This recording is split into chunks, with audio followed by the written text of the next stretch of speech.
날씨가 이제 많이 풀렸죠, 그죠? 쌀쌀하고 추웠는데 오늘은 많이 풀린 것 같아요. 이제 봄이 확실하게 오는 것 같습니다. 며칠 전에 여의도 윤중로길을 좀 따라 걸었는데 밤에 하여튼 벚꽃이 만개하게 핀 것 같습니다. 날씨는 춥지만 봄이 확실하게 온 것을 우리가 볼 수 있는 것은 바로 뭐냐 그러면 윤중로에 핀 그런 만개한 꽃들을 보니까 그런 모습을 보게 됩니다.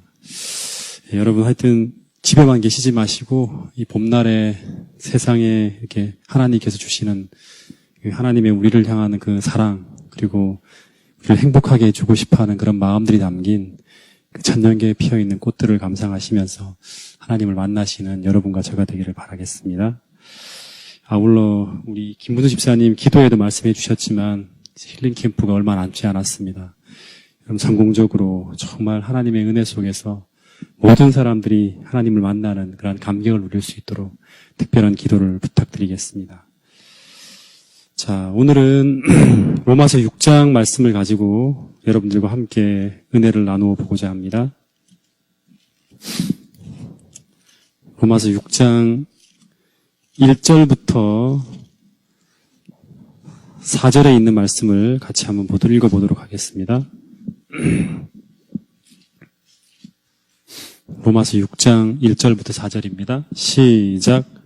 그런즉 우리가 무슨 말을 하리요? 은혜를 더하게 하려고 죄에 거하겠느냐? 그럴 수 없느니라. 죄에 대하여 죽은 우리가 어찌 그 가운데 더 살리요? 무릇 그리스도 예수와 합하여 침례를 받은 우리는 그의 죽으심과 합하여 침례를 받은 줄을 알지 못하느냐? 그러므로 우리가 그의 죽으심과 합하여 침례를 받음으로 그와 함께 장사되었나니 이는 아버지의 영광으로 말미암아 그리스도를 죽은 자 가운데서 살리심과 같이 우리로 또한 새 생명 가운데서 행하게 하려 함이라. 여기 보면 이제 죄에 대하여 죽은 우리가 어찌 그 가운데 더 살리요 그럽니다. 성경에서 아주 자주 그리고 정말 중요하게 다루고 있는 주제 중에 하나가 바로 거듭남인데요. 이 거듭남에 있어서 정말 필요하고 정말 중요한 게 바로 뭐냐 그러면 이 죽음이라는 겁니다. 죽음. 특별히 십자가라는 단어는 죽음을 상징적으로 나타내고 있는 단어죠. 그죠? 죽음, 십자가. 근데 여러분 우리가 실제로 엄연히 호흡을 하며 살고 있는데 숨을 쉬며 살고 있는데 왜 성경은 우리가 죽어야 된다는 것을 아주 맹렬하게 이야기하고 있을까요? 죽는다는 게 뭐죠? 로마서 6장을 읽어보면서 이 죽는다는 얘기가 뭘 말하는 거예요? 한번 혹시 아시는 분 계세요? 죽음. 그렇죠. 예. 정확하게 단어를 보셨어요. 그러니까 로마서 6장에서 말하고 있는 이 죽음이라는 것은 죄에 대하여 죽는다는 거예요. 죄에 대하여. 죄에 대하여 죽은 우리가 어찌 그 가운데 더 살리요. 그 죄에 대하여 죽는다는 의미가 뭐죠? 여러분들은 죄에 대하여 죽었습니까? 우리가 죄에 대하여 죽으려면 정말 어떻게 하면 됩니까? 네? 네. 네. 네. 우리 김정 선생님이 아주 정확하게 말씀해 주셨어요. 죄와 상관없으면 돼요. 근데 우리가 죄를 물 마시듯 하면서 살고 있지 않습니까? 이 땅에 살면서. 그래서 우리가 죄가 끝날라 그러면 정직하게 얘기하면 우리가 소유한 이 생물학적인 생명이 끝나야지만 죄가 끝나는 거예요. 그렇지 않습니까? 내가 죽어야지만 죄가 끝나는 거예요. 근데 여기서 이 로마서 6장에서 이야기하는 이 죄에 대하여 죽는다는 의미는 우리가 좀 잘 생각을 해야 되는데 우리가 연약하기 때문에 단순히 연약하기 때문에 죄에 빠지는 것을 말하는 게 아니에요. 내가 정말 바르게 살고 싶은데 어느 순간 내가 너무 연약해서 우리 아이들한테 이렇게 화를 낸다든가 하는 이런 어떤 연약함 때문에 벌어지는 그런 얘기를 하고 있는 게 아니에요. 여기서 바울이 이야기하는 것은 죄에 대한 우리의 의지, 그러니까 태도, 방향 이런 걸 말하고 있는 거예요. 자, 로마서 6장 11절 한번 보세요. 이 죄에 대하여 죽는다는 말이 무언지를 로마서 6장 11절에 이렇게 말하고 있어요. 같이 한번 읽어보겠습니다. 시작. 이와 같이 너희도 너희 자신을 죄에 대하여는 죽은 자요 그리스도 예수 안에서 하나님께 대하여는 살아있는 자로 여길지어다. 여길지어다. 이 말을 참 중요하게 봐야 돼요. 여길지어다. 여길지어다라는 이 말은 우리의 생각과 의지적 태도, 더 정확하게 말하면 삶의 방향을 말하는 거예요. 우리는 이렇게 살기로 결심한 사람이라고 이렇게 고백하는 거예요. 왜 우리가 죄에 대하여 죽은 자요, 하나님께 대하여 산 자로 여겨야 되는가? 참 이 말을 좀 우리가 깊이 좀 생각해 봐야 되는데요. 여러분, 진짜 기독교는 단순하게 이렇게 변화된 삶, 우리 생활이 좀 바뀐 것, 이런 것 이상을 말하는 거예요. 기독교에서 말하는, 진정한 기독교에서 말하는 하나님께서 우리에게 바라시는 비전은.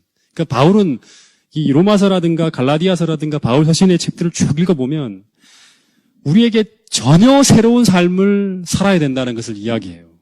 그것은 나의 낡은 삶과 생애를 무엇으로 바꾸는 거예요? 이 복음은 뭐로 바꾸는 거예요? 나의 옛날에 이 못되고 성질 못된 이런 어떤 그런 모습들을 뭘로 바꾸는 거예요? 예? 그리스도의 삶과 생애로 전적으로 체인지하는 거, 바꾸는 것을 지금 사도 바울은 이 복음을 통해서 말하고 있는 거예요. 그러니까 이것은 뭐가 이루어져야 되냐 그러면 본성의 변화, 다시 말하면 기적과 이적이 벌어져야 돼요. 예. 이게 나타나지 않으면 절대 새로운 어떤 삶으로 바울이 말하는 그 복음이 말하는 그 삶으로 우리가 변화될 수가 없는 거예요. 우리 로마서 6장 1절부터 14절까지 한번 다시 한번 이 말씀을 생각하며 쭉 한번 읽어볼게요. 1절부터 14절까지 좀 긴 내용입니다. 시작. 우리가 무슨 말 하리요? 은혜를 더하게 하려고 죄에 거하겠느냐? 그럴 수 없느니라. 죄에 대하여 죽은 우리가 어찌 그 가운데 더 살리요? 무릇 그리스도 예수와 합하여 침례를 받은 우리는 그의 죽으심과 합하여 침례를 받은 줄을 알지 못하느냐? 그러므로 우리가 그의 죽으심과 합하여 침례를 받음으로 그와 함께 장사되었나니 이는 아버지의 영광으로 말미암아 그리스도를 죽은 자 가운데서 살리심과 같이 우리로 또한 새 생명 가운데서 행하게 하려 함이라. 만일 우리가 그의 죽으심과 같은 모양으로 연합한 자가 되었으면 또한 그의 부활과 같은 모양으로 연합한 자도 되리라. 우리가 알거니와 우리의 옛사람이 예수와 함께 십자가에 못 박힌 것은 죄의 몸이 죽어 다시는 우리가 죄에게 종노릇 하지 아니하려 함이니 이는 죽은 자가 죄에서 벗어나 의롭다 하심을 얻었습니다. 만일 우리가 그리스도와 함께 죽었으면 또한 그와 함께 살 줄을 믿노니 이는 그리스도께서 죽은 자 가운데서 살아나셨음에 다시 죽지 아니하시고 사망이 다시 그를 주장하지 못할 줄을 알미로라. 그가 죽으심은 죄에 대하여 단번에 죽으심이요 그가 살아계심은 하나님께 대하여 살아계심이니 이와 같이 너희도 너희 자신을 죄에 대하여는 죽은 자요 그리스도 예수 안에서 하나님께 대하여는 살아있는 자로 여길지어다.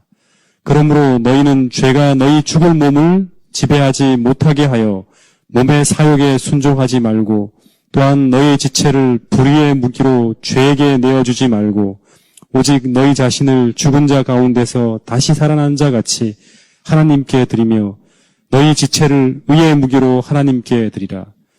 죄가 너희를 주장하지 못하리니 이는 너희가 법 아래 있지 아니하고 은혜 아래 있습니다. 이 죄에 대하여 죽은 사람의 삶에 나타나는 모습이 바로 하나님의 은혜 아래 거하는 삶으로 이렇게 나타납니다. 여러분, 어떤 사업을 하는 사람이 한 분 있었다 그래요. 근데 이분은 정말로 침례받고 하늘나라 가고 싶었는가 봐요. 근데 이분이 하나의 결함이 뭐냐 그러면 술하고 담배를 끊지 못하는 거예요. 이 사람이. 근데 당시에 이제 이 사람이 하는 사업이 또 굉장히 불황이었기 때문에 이 사람이 그 스트레스를 해소하기 위해서 늘 술하고 담배를 통해서 위로를 찾았다 그럽니다. 근데 어느 날 이 사람이 하도 이제 이 교회에 입교하고 싶어갖고 목사님을 찾아가서 이렇게 말했대요. 목사님, 저는 솔직히 담배를 끊기 위해서 5일 금연학교도 찾아가 봤고, 담배 끊는 약도 다 먹어보고, 또 술을 끊기 위해서 또 이제 하여튼 별의별 것을 다 해봤지만 다 실패했습니다. 그래서 목사님, 정말 내가 침례받고 하늘나라 가고 싶으니까 제가 술, 담배를 끊을 수 있도록 도와달라고 하면서 기도해달라고 이렇게 부탁을 했대요. 그래서 이 목사님이 이 사람에게 물어봤대요. 근데 당신은 왜 술, 담배를 끊기를 원하냐고. 그랬더니 이분이 하는 말이 전 침례를 받고 구원을 받기를 원하기 때문입니다. 라고 말했대요. 그래서 이 목사님이 이분에게 이렇게 말씀했다 그럽니다. 이 얘기를 듣고 난 다음에. 그렇다면 당신은 내 기도가 필요한 게 아니라 당신은 정말 이 하나님께서 주시는 이 복음이 필요하다고. 그러면서 이 목사님과 더불어서 3개월 동안 성경 공부를 해보자고 얘기를 했대요. 그래서 이분이 3개월 동안 공부하면서 오직 하나님께서 우리에게 구원을 주시는 것은 로마서에 나온 그대로 우리의 공로와 행위에 관계없이 오직 은혜로 구원받는다는 것을 확인하면서 이분이 하나님이 주시는 구원의 선물을 받아들이면서 아주 깊이 감사하는 그런 마음을 갖게 되었다 그럽니다. 그러면서 이분의 마음에 구원에 대한 확신과 평화가 몰려오기 시작하면서 그 다음부터 나타난 게 아주 중요해요. 구원에 대한 확신을 갖기 시작하면서 이 사람이 이전보다 더 치열하게 이 술과 담배와의 전쟁을 시작했다 그럽니다. 그러면서 끊고 다시 피우고 끊고 또 다시 마시고 계속 이제 반복하는 거예요. 그러나 이거를 이제 끊지를 못하는 거예요. 계속 그렇게 하는데.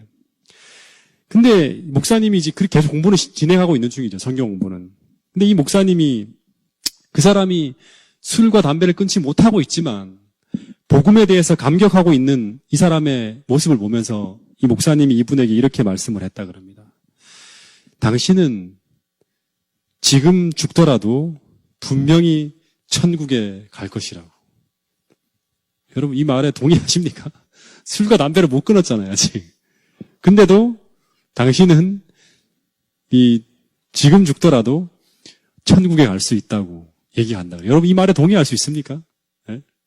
무슨 근거로 이런 말을 할까요? 네? 여러분 왜냐 그러면 이 목사님이 하는 말이 왜냐 그러면 당신의 마음은 이미 이 죄악적인 습관인 이 흡연을 포기했기 때문이라고 이렇게 얘기를 했다 그래요. 여러분, 그러니까 하지만 지금 이후로도 계속 당신의 이 죄악과의 당신을 사로잡고 있는 죄악과의 습관과의 투쟁은 계속 할 것이지만 당신의 삶의 방향, 다시 말하면 당신이 어떤 그런 추구하고 있는 방향은 죄를 포기하고 죄와 더불어 치열하게 전쟁을 벌이고 있는 사실은 이미 하나님께서 당신에게 베풀어준 구원이 당신의 마음 안에서 시작되었기 때문이라고 이 목사님이 이야기를 했다 그럽니다. 여러분 마찬가지로 정말 중요한 걸 우리가 깨달아야 돼요. 우리가 침례를 받고 구원을 경험한 후 우리가 완전히 죄로부터 자유로워지나요? 네? 박연호 장로님 죄로부터 완전히 자유로워지나요? 침례를 받고 구원을 경험하고 난 다음에? 네?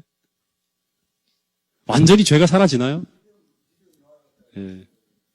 예. 죄를 완전히 극복하지 못하잖아요, 우리가. 그렇지 않나요? 예. 예. 그게 예.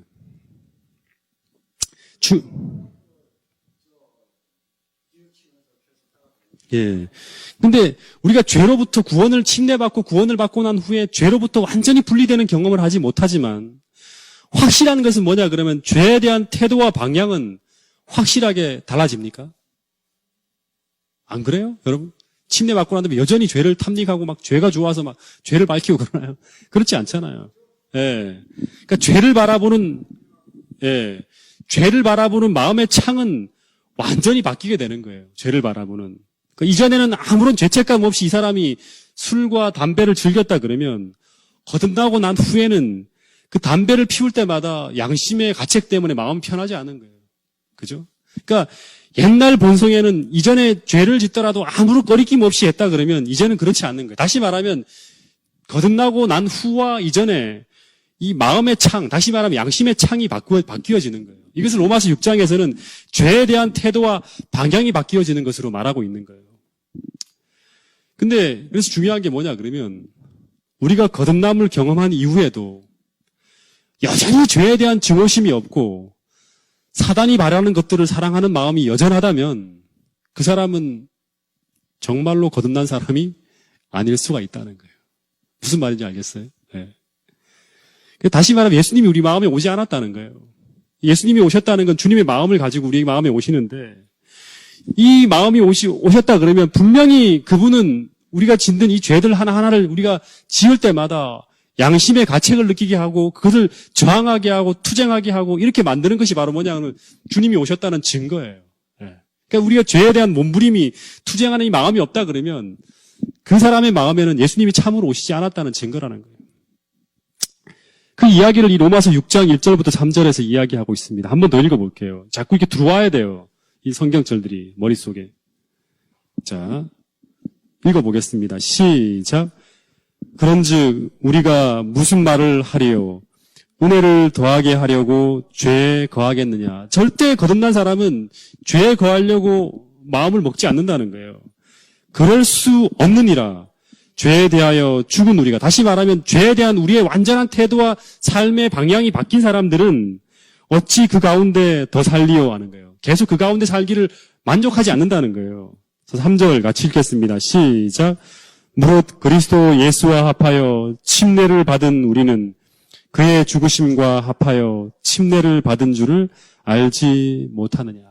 그래서 이분이 구원이 예수님이 우리 그 마음 가운데 모시게 한 이후부터는 이 사람이 금연약도 포기하고 5일 금연학교도 다니지 않았는데 이 사람이 주말 내내 그 기록에 의하면 주말 내내 금식과 기도를 보내면서 이 담배와 술을 끊게 해달라고 하나님께 기도했고 그리고 나는 어느 날 이분이 담배와 술에 대한 욕망이 사라지는 것을 경험하게 되었다 그럽니다. 여러분 이게 진짜 거듭난 사람에 나타나는 하나의 모습이에요.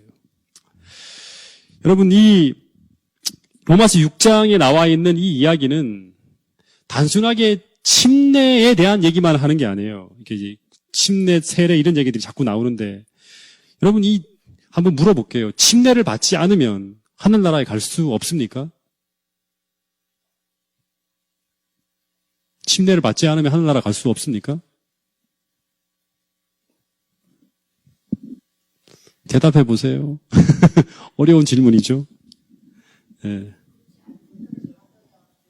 갈 수 없죠. 어디에 그런 말씀이 있어요? 왜 대답 딱 나오잖아요. 어디에 그런 말씀이 있어요? 요한복음 3장 5절에 보면 물과 성령으로 거듭나지 아니하면 결코 하나님 나라에 들어갈 수 없다 그러잖아요. 그러니까 물과 성령으로 거듭난다는 건 뭐예요? 물은 침례잖아요. 근데 여러분 십자가상의 강도는 침례를 받았습니까? 예? 받았죠. 무슨 침례를 받았을까요? 성령의 침례를 받은 거예요. 성령의 침례를. 예. 근데 이 십자가상의 강도는 물의 침례를 받지는 못했죠. 그죠? 근데 분명히 물과 성령의 침례를 받았기 때문에 분명히 이 십자가상의 강도는 성령의 침례를 받았다고 우리는 볼 수 있어요. 왜냐하면 예수님이 너는 나와 함께 낙원에 분명히 거한다고 얘기했기 때문에. 근데 여러분 이 성령의 침례라든가 물의 침례가 말하는 이 침례 의미가 뭔지 아십니까? 로마서 6장 3절에 말하는 것처럼 그의 죽으심과 합하여 죽는 거예요. 그러니까 그의 죽으심과 합하여 죽는 것이 바로 뭐냐 그러면 이 침례의 확실한 의미예요. 십자가상의 강도는 예수님과 함께 그 십자가상에서 함께 죽는 경험을 한 거예요. 옛 생명이. 그래서 그래서 이 침례는 다시 말하면 주님과 함께 십자가상에서 이 죽는 경험을 한 사람들은 우리의 영적 주소가 이 세상에서 로마서에서 계속 이야기하는 게 뭐냐 그러면 그리스도 안으로 들어가는 경험을 하는 거예요. 옛날엔 세상 밖이었는데 그분과 함께 죽음으로 말미암아 그리스도 안으로 들어가는 경험을 하는 거예요. 그러니까 이 안으로 들어가는 사람만이 새 생명을 받는 거예요. 그래서 오늘 우리가 침례를 받고 10년, 20년 다녔지만 아직도 이 경험이 뭔지도 모르고 내가 아직도 옛 생명, 옛 자아의 모습을 그대로 가지고 살아간다 그러면 우리의 영적 주소는 예수님 그리스도 안이 아니라 이 밖이 될 수 있는 거예요. 심지어 엘렌 화이트의 글에 보면 죽을 때까지 교회는 다니지만 그리스도의 어떤 생명의, 그리스도 안에서의 어떤 삶에 대해서 소망만 하다가 무덤까지 내려가는 사람이 있다 그럽니다. 여러분, 그래서 이 그리스도 안에 들어가는 이 경험이 어떤 모호한 태도나 결심이 아니라는 걸 이 로마서 6장에서는 분명히 말하고 있어요. 이 그리스도 안에 들어가는 이 경험인 이 침례, 다시 말하면 그분과 함께 죽는다는 것은 바로 뭐냐 그러면 그의 죽으심을 나의 죽으심으로, 나의 죽음으로 받아들이는 거예요. 그러니까 함께 죽는 것, 함께 죽는 것, 함께 장사되는 것. 다시 말하면 지난번에 얘기한 것처럼 그분 안에서 내가 2000년 전에 그분이 십자가상에 돌을 달려 돌아가실 때 계속 반복하는 이야기예요. 내가 그분과 함께 확실하게 죽었다는 것을 확인하고 이 사실을 믿음으로 받아들일 때 내가 죽어야지만 뭐가 되냐 그러면 로마서 12장 1절에 말하는 것처럼 우리 몸을 하나님이 기뻐하시는 거룩한 산 제사로 바칠 수가 있는 거예요. 바칠 수가 있는 거예요.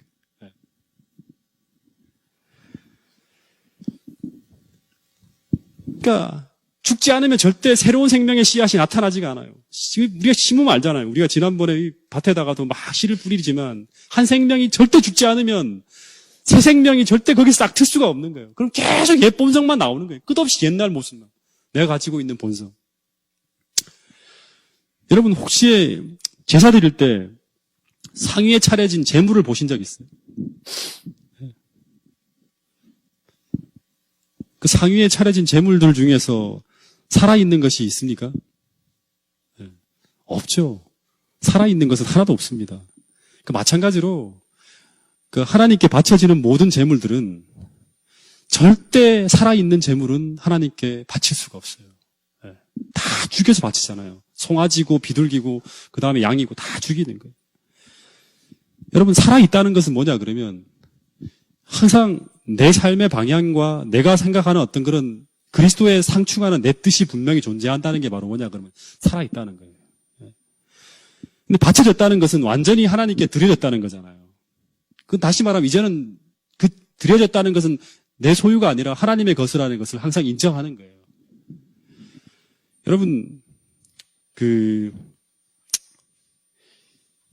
사람이 죽었을 때 의사가 죽음을 확인하고 나면 그 다음부터는 어떤 절차가 진행됩니까? 네? 딱 병원에 가서 어떤 사람이 딱 죽었어요. 그러면 어떻게 하죠? 사망 신고가 딱 내려지고 나면 그 다음은 어떤 절차가 벌어집니까? 네? 장례를 치러요. 장례를 치르는 거예요. 여러분, 근데 죽지 않은 사람을 장례를 지내려 그러면 어떤 일이 벌어지죠? 죽지 않은 사람을 장례를 치른다 그래요? 네? 죽지 않은 사람을 매장하려 하면 어떤 일이 벌어져요? 절대 그 사람은 장례를 칠 수 있습니까? 못 치릅니까? 절대 못 치러요. 그 사람이 흙 뿌린다 그러면 흙 뿌리고 막 염을 하려 그러면 막 도중에 난리가 나겠죠. 네. 여러분, 마찬가지예요. 하나님은 절대 강제로 이렇게 사람을 거듭나게 할 수가 없어요. 그 사람이 확실하게 죽었을 때, 다시 말하면 우리가 사람의 마음의 동기를 읽을 수 없기 때문에 그 사람의 죽음이 참되었는지 진짜 죽었는지 안 죽었는지 모르지만 우리가 그 사람의 죽음이 확실하다 그러면 다시 말하면 이 침례라는 그리스도와 함께 죽는 거예요. 십자가에서 못 박혀 내 의지가 완전히 하나님 앞에 굴복되었다는 것을 표현한 그 사람이라면 그 의지를 하나님께 드렸다 그러면 반드시 로마서 6장에 나오는 그 다음의 상황들이 분명히 나타난다는 거예요. 오늘 내가 그 다음에 로마서에서 약속한 이게 안 나타난다 그러면 오늘 내 죽음이 확실하지 않다는 거예요. 우리 다시 점검해 봐야 되는 거예요. 그리스도의 생명으로 살아가고 있는지 아니면 내 의지와 내 본성으로 살아가고 있는지를 우리가 생각해 봐야 돼요. 로마서 6장 4절 보세요. 확실하게 그의 죽으심과 합하여 침례를 받은 줄을 알지 못하느냐. 이렇게 죽었으면 그 다음에 어떤 일이 벌어지냐 그러면 4절 읽어보겠습니다. 그의 죽으심과 합하여 침례를 받음으로 그와 함께 장사되었나니 이는 아버지의 영광으로 말미암아 그리스도를 죽은 자 가운데서 살리심과 같이 우리로 또한 새 생명 가운데서 행하게 하려 함이니라. 그분이 장사되었지만 그분이 무덤에 머물러 남아있는 게 아니라 그분이 전혀 다른 새 생명으로 부활하신 것처럼 아버지의 영광으로 말미암아 그리스도를 죽은 자 가운데 살리심과 같이 우리도 또한 새 생명 가운데 살게 해주신다는 게 성경의 약속이에요. 여러분 이 생명을 경험해야 되지 않겠습니까? 네. 여러분 그래서 이 믿음이라는 것은 첫 번째는 진리에 대한 지적인 승인임과 동시에 복음에 굴복하는 거예요, 복음에. 다시 말하면 복음은 뭐예요? 예수 그리스도고, 복음은 예수님 안에 있는 진리예요. 그러니까, 그래서 이 로마서는 뭘 얘기하냐, 그럼 지금 이 이야기를 쭉 읽어보면, 여러분들은요, 예수님께서 돌아가셨을 때, 여러분도 죽었다는 거예요. 여러분, 이거 아멘 하셔야 돼요. 예. 그분이 부활하셨을 때, 여러분도 예수님 안에 있으면 함께 부활한다는 거예요. 예. 그래서 그분이 매장될 때 여러분들도 매장되었고, 그분이 죽은 자 가운데 부활하셨을 때 여러분도 부활했다. 이 일이 여러분들의 동의 없이 이루어졌지만, 하나님은 이것을 받아들이라는 거예요. 그리고 이것을 받아들일 때, 그분에게 일어난 모든 것이 우리에게 다 동일하게 일어난다는 게 이 로마서 6장 그 다음에 얘기가 계속 그렇게 이야기하는 거예요. 우리가 그분과 함께 죽었다는 것을 인정하는 사람들에게 하나님은 그 다음에 약속한 모든 것들을 다 일으켜 주신다는 거예요. 그분의 부활이 우리의 부활이 되고 그분에게 주신 생명이 우리의 생명이 돼서 우리가 마침내 그분과 함께 영원히 하늘나라까지 산다는 이야기가 바로 로마서 6장에 벌어지는 이 이야기들입니다.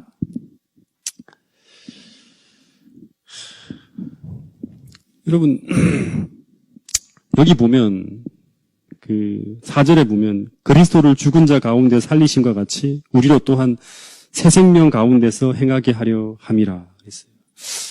여기 이제 요 얘기까지만 하고 좀 기도를 하겠습니다. 이 새 생명이란 말이 나오는데, 새 생명.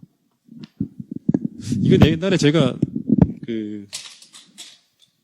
대예배 시간에 좀 말씀드린 건데요.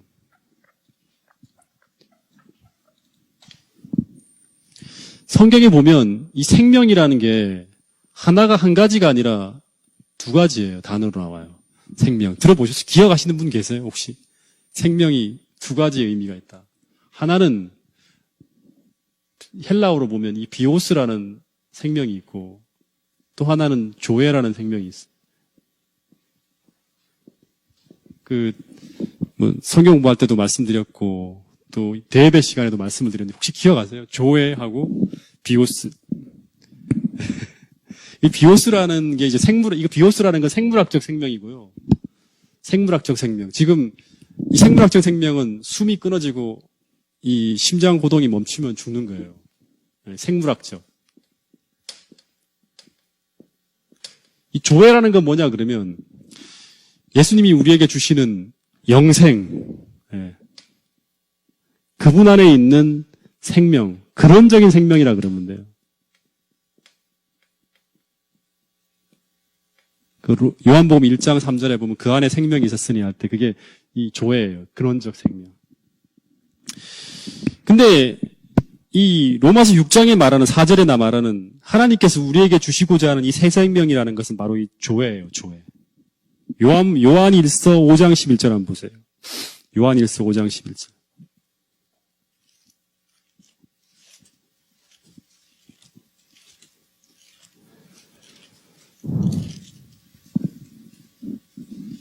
11절, 12절까지 읽어보겠습니다. 시작.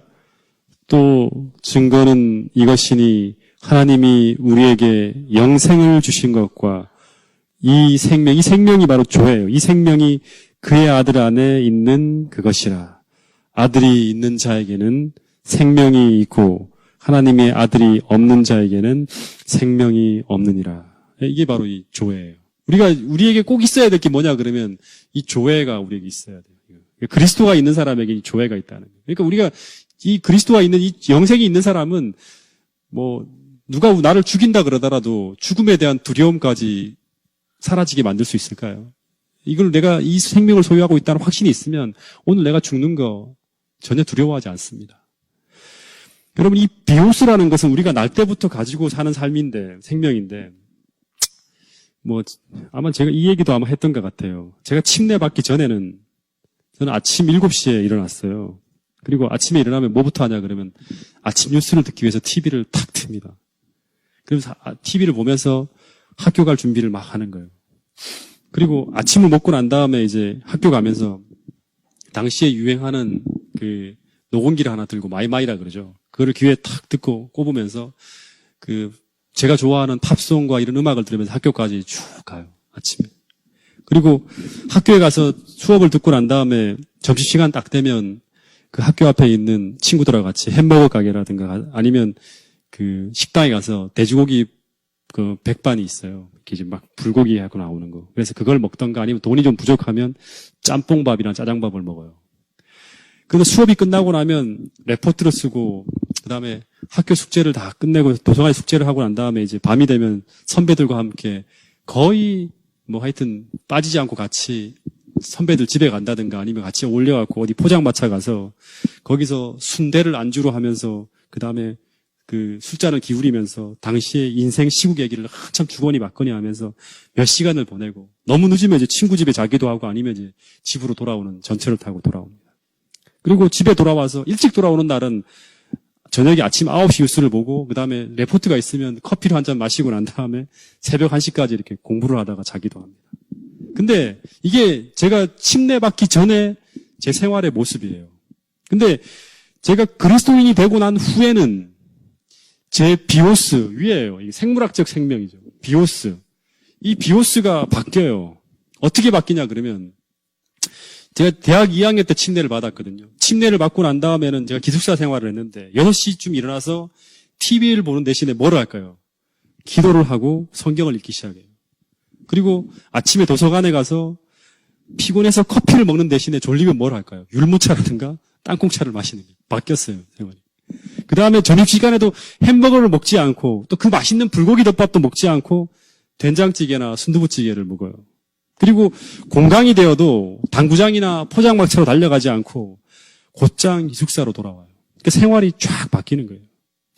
근데 여러분, 이렇게 바뀌면 제가 거듭난 사람일까요? 이렇게 바뀌면? 착각하면 안 돼요. 매번 제가 교회를 다니기도 하고, 그렇게. 물론 이것도 바뀌지만, 더 근본적인 게 뭐냐, 그러면, 이 교회라는 거는 이 근본적인 본성을 말하거든요. 제가 그 당시에 대학 2학년 때 솔직히 제가 오랫동안 준비해서 침례를 받고 했지만 제 속사람은 바뀌지 않았어요. 그리스도 안에서의 죽음이 뭔지를 몰랐어요. 여러분, 그리스도인이 된다는 것은 단지 생활의 개선이나 개혁 정도로 생각을 해서는 절대 안 돼요. 여러분.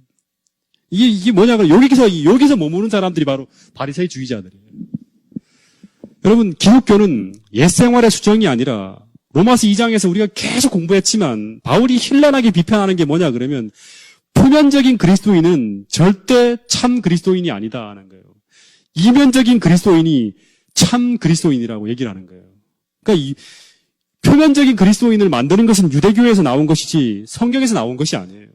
기독교는 옛 생활의 수정이 아니라고 엘렌 화이트는 그 시대 소망에서 분명히 얘기하고 있어요.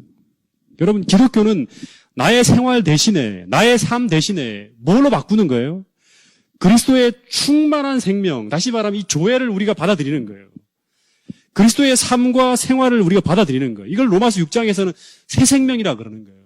이전에 사랑할 수 없는 사람을 내가 사랑하게 되고, 이전엔 내가 끝없이 내가 잘난 얘기만 맨날 하던 사람이 그리스도를 자랑하게 되고, 이전에는 정말 내가 항상 어떻게 보면 주목받는 자리에 있기를 바라는 사람이 언제나 정말 그리스도 안에서 내 삶을 가리는 정말 겸손한 사람으로 바뀌는 것. 이런 모습이 바로 뭐냐 그러면 진짜로 생물학적 생명이 아니라 하나님의 생명으로 내 삶이 바꾼 거예요. 바뀌어진 사람. 그래서 여러분, 많은 사람들이 이 경험을 못해요. 많은 사람들이. 여러분, 우리에게는 도무지 존재하지 않는 그 충만한 생명을 우리가 받아들일 때 우리 진짜로 하나님이 내 삶 속에 계시다는 것을 인정할 수 있는 거예요. 이것이 이루어지는 게 바로 뭐냐면 갈라디아서 2장 20절 말씀이에요. 같이 한번 보겠습니다. 이 말씀 보고 우리 기도 들어가도록 하겠습니다. 갈라디아서 2장 20절.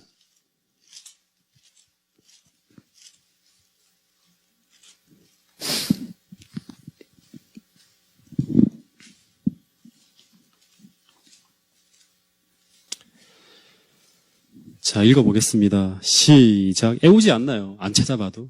자, 시작. 내가 그리스도와 함께 십자가에 못 박혔나니. 2000년 전에, 언제? 2000년 전에 그리스도와 함께 내가 십자가에 못 박혔다는 거예요. 그런즉, 이제는 내가 사는 것이 아니요 오직 내 안에 그리스도께서, 이게 뭐래요? 새 생명이죠. 그리스도께서 사시는 것이다. 이게 무슨 말인지 우리가 이해를 좀 하면 좋겠어요. 이제 경험하고 있는. 이제 내가 육체 가운데 사는 것은 나를 사랑하사 나를 위하여 자기 자신을 버리신 하나님의 아들을 믿는 믿음 안에서 사는 것이다. 내가 아니라 오직 그리스도다. 이제 내 삶의 중심이 그리스도라고 항상 고백하고 살아가는 사람이 바로 믿음으로 말미암아 사는 사람이라는 거예요.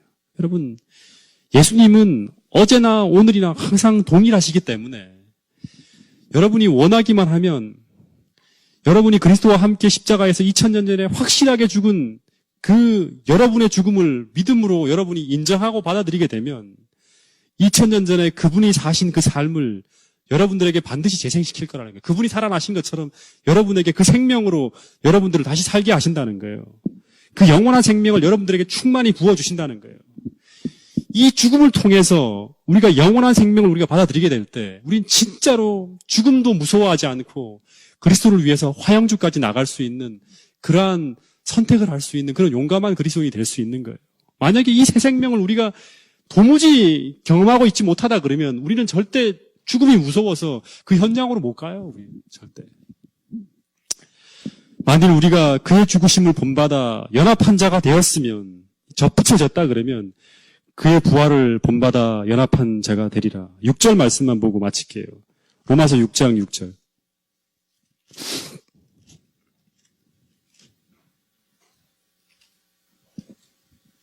자, 같이 읽겠습니다. 시작. 우리가 알거니와 우리의 옛사람. 이 옛사람이라는 것은 옛날 올드맨, 옛날의 고재훈, 옛날에 하나님 믿기 전에 옛 자아의 삶을 말하는 거예요. 우리 옛사람이 예수와 함께 십자가에 못 박히는 것은 죄의 몸이 멸하여, 다시 말하면 이 죄의 몸이 멸한다는 것은 죄의 몸이 그 세력을 박탈당하여 하는 거예요. 다시는 우리가 죄에게 종노릇하지 아니하려 함이니. 그러니까 우리의 운전사가 이제는 내 자아가 아니라 그리스도로 완전히 바뀌어져서 정말 그리스도를 위해서 살아가는 그 생명을 경험하는 그 생활을 경험하는 그 변화를 경험하는 여러분과 저가 되기를 간절히 바라면서 오늘 말씀을 줄이도록 하겠습니다.